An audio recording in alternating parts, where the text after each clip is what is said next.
सोलापूर शहरातील वसंत विहार परिसरात आज सकाळी 11 वाजण्याच्या सुमारास एक धक्कादायक घटना घडली।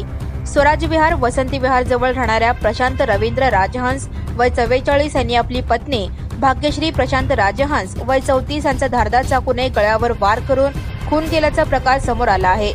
पोलिसांनी दिलेल्या माहितीनुसार ही घटना प्लॉट क्रमांक 148 स्वराज विहार वसंत विहार जवळ घडली।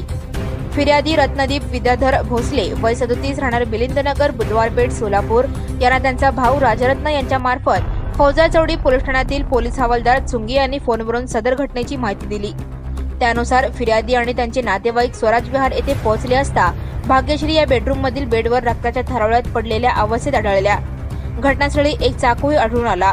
प्राथमिक तपासात समोर आले आहे की भाग्यश्री यांनी मंगळवेढा येथे राहण्यास नकार दिल्याने आणि प्रशांत यांना घर बांधण्यासाठी पैसे न दिल्याने त्याचा राग मनात धरून प्रशांत यांनी हा खून केला। या वैयक्तिक वादातून त्यांनी धारदार चाकूने भाग्यश्री यांच्या गळ्यावर आणि मानेवर वार करून त्यांना ठार केले। फौजा चौडी पोलीस ठाण्यात फिर्यादी रत्नदीप भोसले यांच्या तक्रारीवरून आरोपी प्रशांत रवींद्र राजहंस यांच्या विरुद्ध भारतीय दंड संहिता कलम 103, 85, 115(2) आणि 352 अंतर्गत गुन्हा दाखल करण्यात आला आहे। पोलिसांनी या प्रकरणाचा तपास सुरू केला आहे। या घटनेने वसंत विहार परिसरात खळबळ उडाली आहे। पोलीस या प्रकरणाचा सखोल तपास करत असून लवकरच अधिक माहिती समोर येण्याची शक्यता आहे। Subscribe now and press the bell icon. Never miss an update.